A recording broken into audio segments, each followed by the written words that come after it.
नागरिकों के मूलभूत अधिकारों का वर्णन किया गया है। और ये बहुत दिलचस्प है कि तीसरे अध्याय के प्रारंभ में हमारे संविधान निर्माताओं ने भगवान राम, माता सीता और लक्ष्मण जी के चित्रों को स्थान दिया था। प्रभु राम का शासन हमारे संविधान निर्माताओं के लिए भी प्रेरणा का स्रोत था और इसलिए 22 जनवरी को अयोध्या में मैंने देव से देश की बात की थी, राम से राष्ट्र की बात की थी। साथियों, अयोध्या में प्राण प्रतिष्ठा के अवसर ने देश के करोड़ों लोगों को मानो एक सूत्र में बांध दिया है। सबकी भावना एक, सबकी भक्ति एक, सबकी बातों में राम, सबके हृदय में राम। देश के अनेकों लोगों ने इस दौरान राम भजन गाकर उन्हें श्री राम के चरणों में समर्पित किया। 22 जनवरी की शाम को पूरे देश ने राम ज्योति जलाई, दिवाली मनाई। इस दौरान देश ने सामूहिकता की शक्ति देखी, जो विकसित भारत के हमारे संकल्पों का भी बहुत बड़ा आधार है। मैंने देश के लोगों से आग्रह किया था कि मकर संक्रांति से 22 जनवरी तक स्वच्छता का अभियान चलाया जाए। मुझे अच्छा लगा कि लाखों लोगों ने श्रद्धाभाव से जुड़कर अपने क्षेत्र के धार्मिक स्थलों की साफ सफाई की। मुझे कितने ही लोगों ने इससे जुड़ी तस्वीरें भेजी हैं, वीडियो भेजे हैं। ये भावना रुकनी नहीं चाहिए, ये अभियान रुकना नहीं चाहिए।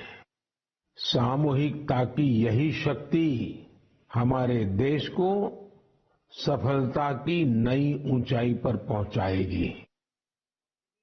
मेरे प्यारे देशवासियों, इस बार 26 जनवरी की परेड बहुत ही अद्भुत रही, लेकिन सबसे ज्यादा चर्चा परेड में विमेन पावर को देखकर हुई। जब कर्तव्य पथ पर केंद्रीय सुरक्षा बलों और दिल्ली पुलिस की महिला टुकड़ियों ने कदमताल शुरू किया तो सभी गर्व से भर उठे। महिला बैंड का मार्च देखकर, उनका जबरदस्त तालमेल देखकर देश विदेश में लोग झूम उठे। इस बार परेड में मार्च करने वाले 20 दस्तों में से 11 दस्ते महिलाओं के ही थे। हमने देखा कि जो झांकी निकली उसमें भी सभी महिला कलाकार ही थी। जो सांस्कृतिक कार्यक्रम हुए उसमें भी करीब 1,500 बेटियों ने हिस्सा लिया था। कई महिला कलाकार शंख, नादस्वरम और नागदा जैसे भारतीय संगीत वाद्य यंत्र बजा रही थी। डीआरडीओ ने जो झांकी निकाली उसने भी सभी का ध्यान खींचा। उसमें दिखाया गया कि कैसे नारी शक्ति जल, थल, नभ, साइबर और स्पेस हर क्षेत्र में देश की सुरक्षा कर रही है। 21वीं सदी का भारत ऐसे ही विमेन लेड डेवलपमेंट के मंत्र के साथ आगे बढ़ रहा है। साथियों, आपने कुछ दिन पहले ही अर्जुन अवार्ड समारोह को भी देखा होगा। इसमें राष्ट्रपति भवन में देश के कई होनहार खिलाड़ियों और एथलीटों को सम्मानित किया गया है। यहां भी जिस एक बात ने लोगों का खूब ध्यान खींचा वो थी अर्जुन पुरस्कार पाने वाली बेटियां और उनकी लाइफ जर्नीज। इस बार 13 विमेन एथलीट्स को अर्जुन अवार्ड से सम्मानित किया गया है। इन विमेन एथलीट्स ने अनेकों बड़े टूर्नामेंटों में हिस्सा लिया और भारत का परचम लहराया।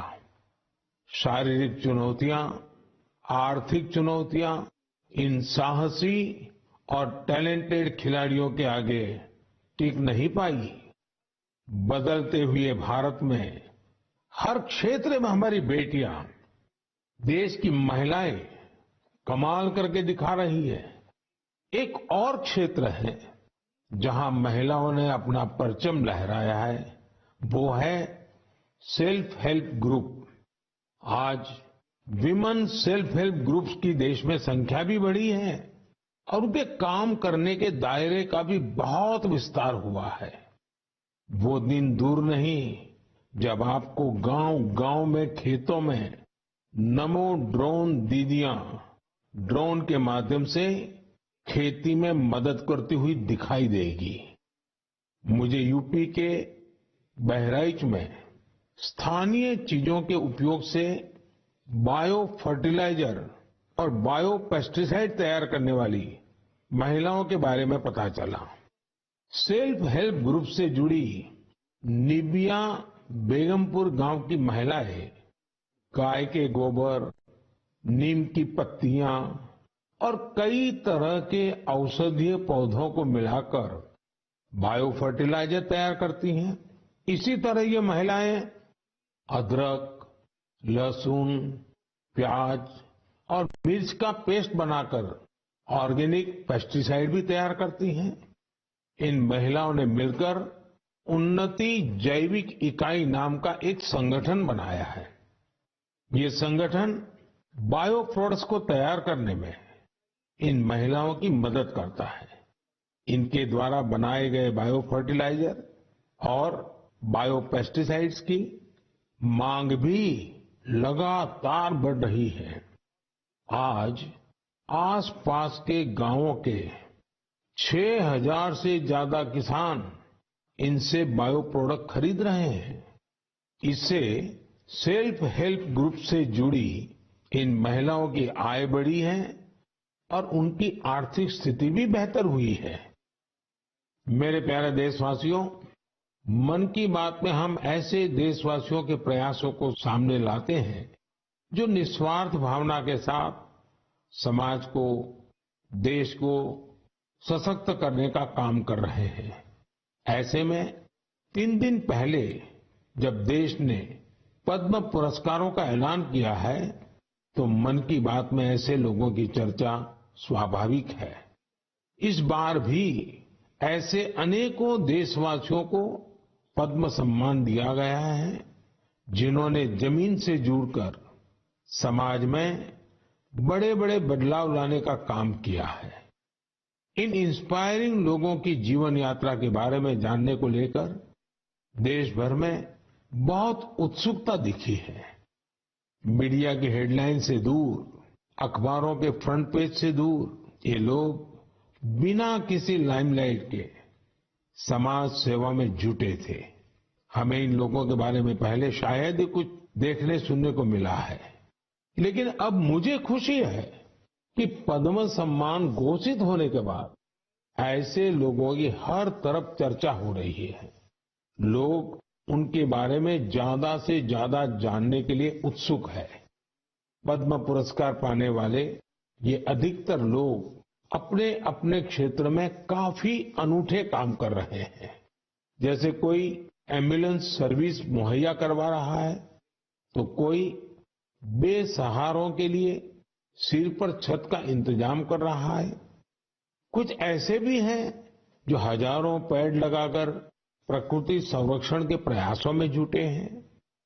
एक ऐसे भी हैं जिन्होंने चावल की 650 से अधिक किस्मों के संरक्षण का काम किया है। एक ऐसे भी हैं जो ड्रग्स और शराब की लत की रोकथाम के लिए समाज में जागरूकता फैला रहे हैं। कई लोग तो सेल्फ हेल्प ग्रुप, विशेषकर नारी शक्ति के अभियान से लोगों को जोड़ने में जुटे हैं। देशवासियों में इस बात को लेकर भी बहुत प्रसन्नता है कि सम्मान पाने वालों में 30 महिलाएं हैं।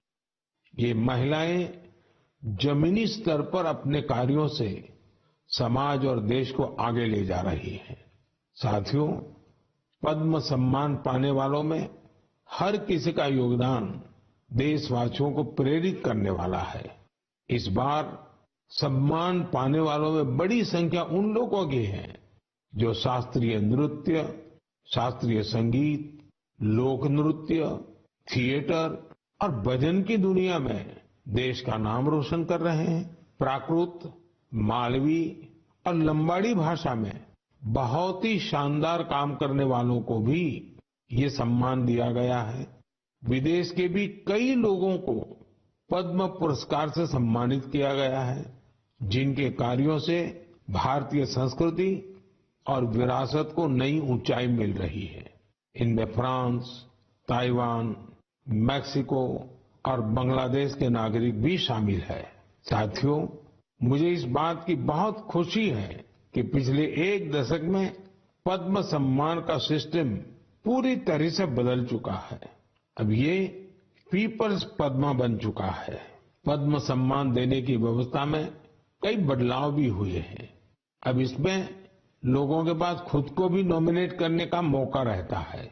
यही वजह है कि इस बार 2014 की तुलना में 28 गुना ज्यादा नॉमिनेशंस प्राप्त हुए हैं। इससे पता चलता है कि पद्म सम्मान की प्रतिष्ठा, उसकी विश्वसनीयता, उसके प्रति सम्मान हर वर्ष बढ़ता जा रहा है। मैं पद्म सम्मान पाने वाले सभी लोगों को फिर अपनी शुभकामनाएं देता हूं। मेरे प्यारे देशवासियों, कहते हैं हर जीवन का एक लक्ष्य होता है। हर कोई एक लक्ष्य को पूरा करने के लिए ही जन्म लेता है। इसके लिए लोग पूरी निष्ठा से अपने कर्तव्यों का पालन करते हैं। देखा है कि कोई समाज सेवा के माध्यम से, कोई सेना में भर्ती होकर, कोई अगली पीढ़ी को पढ़ाकर अपने कर्तव्यों का पालन करता है। लेकिन साथियों, हमारे बीच ही कुछ लोग ऐसे भी होते हैं जो जीवन के अंत के बाद भी समाज जीवन के प्रति अपने दायित्वों को निभाते हैं और इसके लिए उनका माध्यम होता है अंगदान। हाल के वर्षों में देश में 1000 से अधिक लोग ऐसे रहे हैं जिन्होंने अपनी मृत्यु के बाद अपने अंगों का दान कर दिया। ये निर्णय आसान नहीं होता, लेकिन ये निर्णय कई जिंदगियों को बचाने वाला होता है। मैं उन परिवारों की भी सराहना करूंगा जिन्होंने अपने करीबियों की आखिरी इच्छा का सम्मान किया। आज देश में बहुत से संगठन भी इस दिशा में बहुत प्रेरक प्रयास कर रहे हैं। कुछ संगठन लोगों को अंगदान के लिए जागरूक कर रहे हैं। कुछ संस्थाएं अंगदान करने के इच्छुक लोगों का रजिस्ट्रेशन कराने में मदद कर रही हैं। ऐसे प्रयासों से देश में ऑर्गन डोनेशन के प्रति सकारात्मक माहौल बन रहा है और लोगों की जिंदगियां भी बच रही है। मेरे प्यारे देशवासियों, अब मैं आपसे भारत की एक ऐसी उपलब्धि साझा कर रहा हूं जिससे मरीजों का जीवन आसान बनेगा, उनकी परेशानी कुछ कम होगी। आप में से कई लोग होंगे जिन्हें इलाज के लिए आयुर्वेद, सिद्धा या यूनानी की चिकित्सा पद्धति से मदद मिलती है, लेकिन इनके मरीजों को तब समस्या होती है जब वो इसी पद्धति के किसी दूसरे डॉक्टर के पास जाते हैं। इन चिकित्सा पद्धतियों में बीमारी के नाम, इलाज और दवाइयों के लिए एक जैसी भाषा का इस्तेमाल नहीं होता है। हर चिकित्सक अपने तरीके से बीमारी का नाम और इलाज के तौर तरीके लिखता है। इससे दूसरे चिकित्सक के लिए समझ पाना कई बार बहुत मुश्किल हो जाता है। दशकों से चली आ रही इस समस्या का भी अब समाधान खोज लिया गया है। मुझे ये बताते हुए खुशी हो रही है कि आयुष मंत्रालय ने आयुर्वेद, सिद्ध और यूनानी चिकित्सा से जुड़े डेटा और शब्दावली का वर्गीकरण किया है। इसमें विश्व